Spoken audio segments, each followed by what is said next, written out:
sous-marin nucléaire d'attaque est un chasseur. Furtif, obstiné, capable des plus longues traques et des plus patientes embuscades.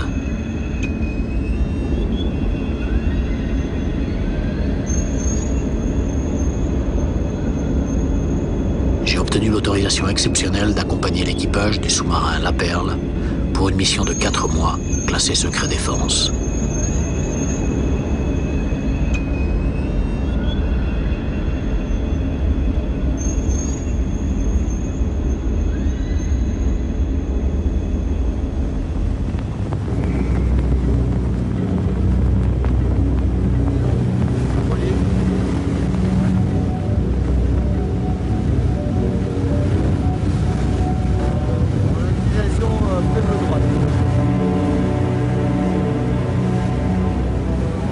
Nous sommes en route vers le cercle polaire, seuls, loin des grands axes de navigation.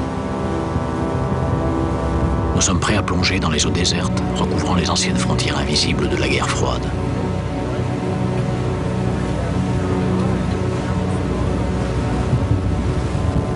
C'est l'un des meilleurs endroits de la planète pour tenir à portée de missile tout l'hémisphère nord. L'un des territoires par excellence de la dissuasion nucléaire. 023.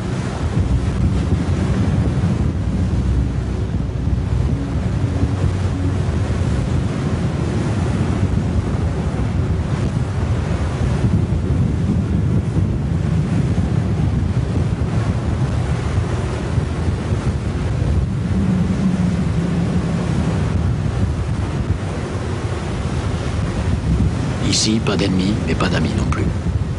C'est l'ambiance lancinante d'une menace larvée.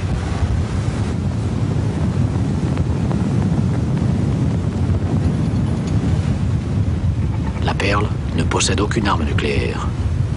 L'équipage vient ici en éclaireur. Il prépare l'éventuelle venue des grands sous-marins lanceurs de l'arme atomique. À bord commence une nouvelle phase d'activité. Recueillir du renseignement et surveiller tous les mouvements suspects.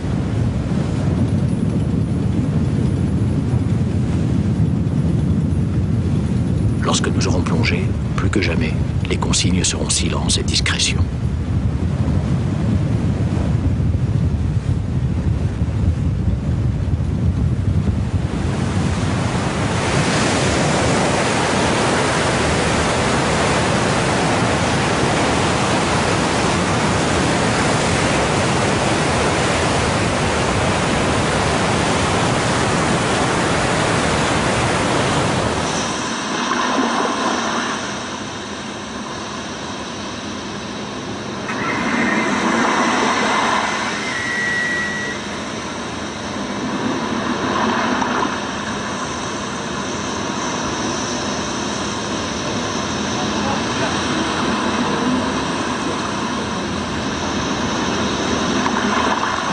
On le fait maintenant.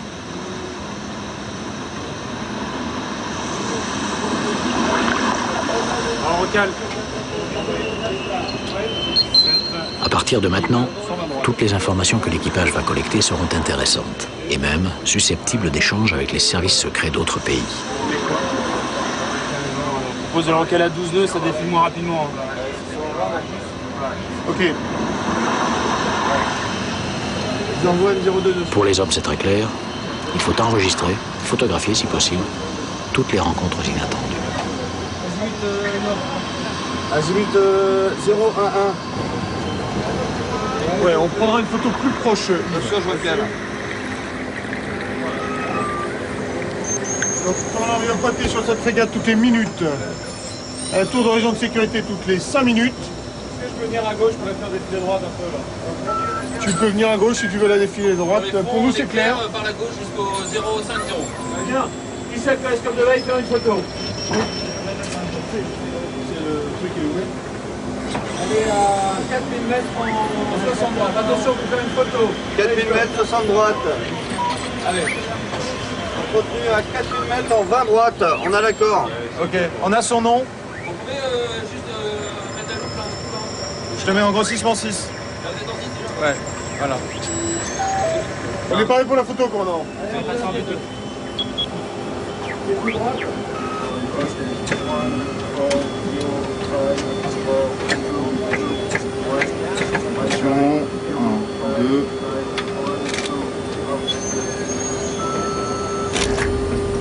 Ils ne sont pas nombreux, les bateaux militaires croisant dans ces contrées.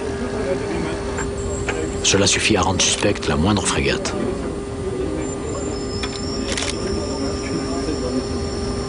Dans moins d'une heure, la photo sera entre les mains des services spécialisés de l'état-major de Brest. Bon, c'est bon pour la photo, j'aurais pas mieux. Oui, j'ai le numéro de coque sur la photo. Ok, tu rentres le périscope de veille une fois que la photo est faite. Cette surveillance, cette présence, ce début de menace, c'est déjà l'esprit de la dissuasion nucléaire.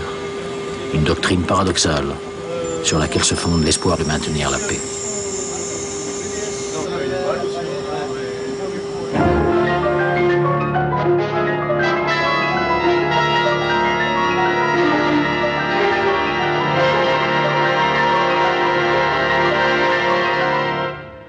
Le dernier rivage, réalisé en 1959, en pleine guerre froide, raconte l'histoire de l'équipage d'un sous-marin de reconnaissance qui découvre qu'au terme d'un conflit nucléaire mondial, plus aucune trace de vie humaine ne subsiste sur la planète.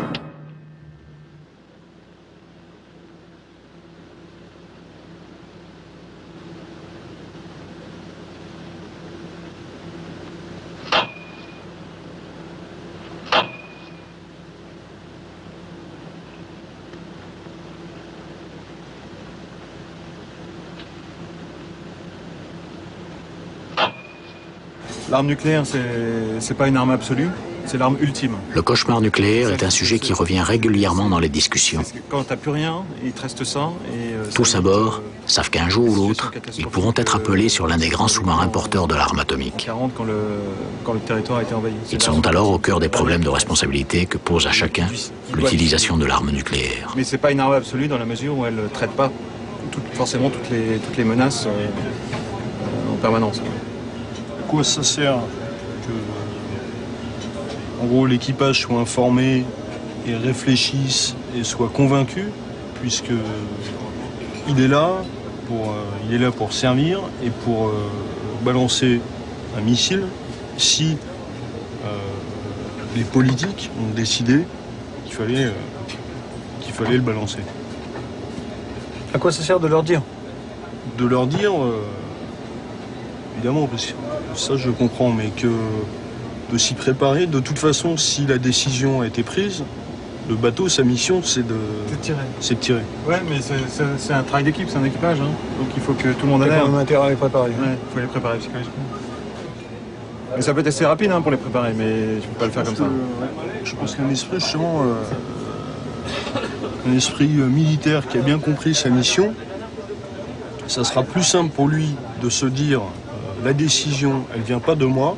Moi, j'ai décidé en embarquant sur ce bateau de servir. Donc, si un jour on me demande d'accomplir cette mission, de l'accomplir. Donc, je pense que c'est plus simple de ne pas prendre parti en se disant simplement qu'on est un outil, qu'on a accepté de l'être et que la décision, elle n'est pas de notre ressort. La décision, elle est prise en amont. Ouais, elle n'est pas de ton sens, c'est évident. Ah oui? C'est vrai, mais c'est un outil à 60 millions de morts. C'est un outil qui a... Donc, tu auras du mal à appuyer sur le bouton sans avoir réfléchi avant. Les réponses, elles sont diverses. Hein. Se dire, moi, pas d'état d'âme. Si on me dit de tirer, c'est parce que c'est encore une fois l'arme ultime, c'est que le territoire français a été dévasté et c'est par vengeance. Je tire pas. Par vengeance, j'y vais. Les gens qui tirent comme ça. Parce que c'est le territoire français a déjà été attaqué, et ben moi j'y vais. Et là, j'ai pas d'état d'âme. T'as ça? Mais pour ça, il faut te prévenir avant. C'est-à-dire pourquoi. Tu vois, on peut pas te dire, voilà, tirer.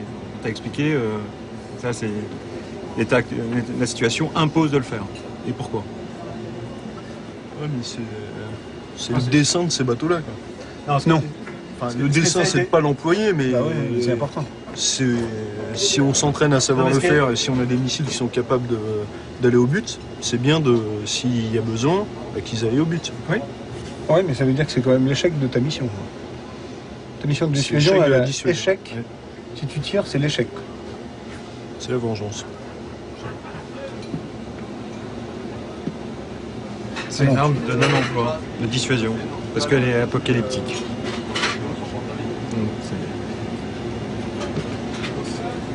Et donc, c'est ce qui maintient la paix actuellement. C'est ce qui participe à la construction de la paix.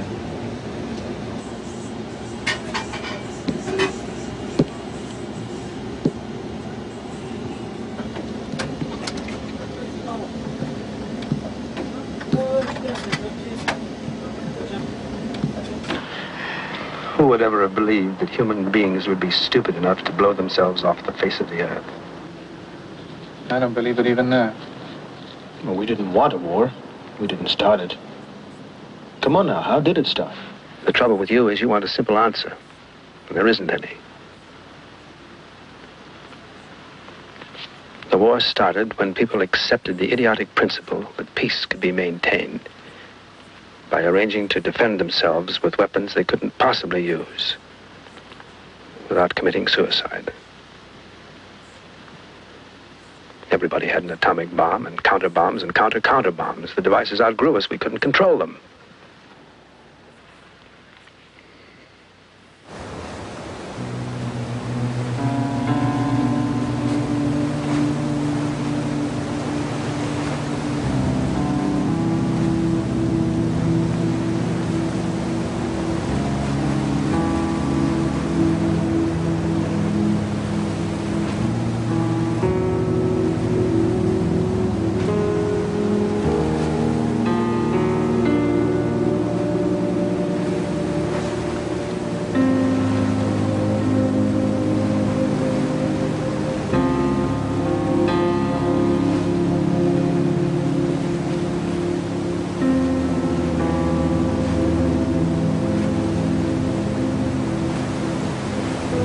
Pour affirmer sa présence, la Perle a fait délibérément surface et remonte les côtes norvégiennes.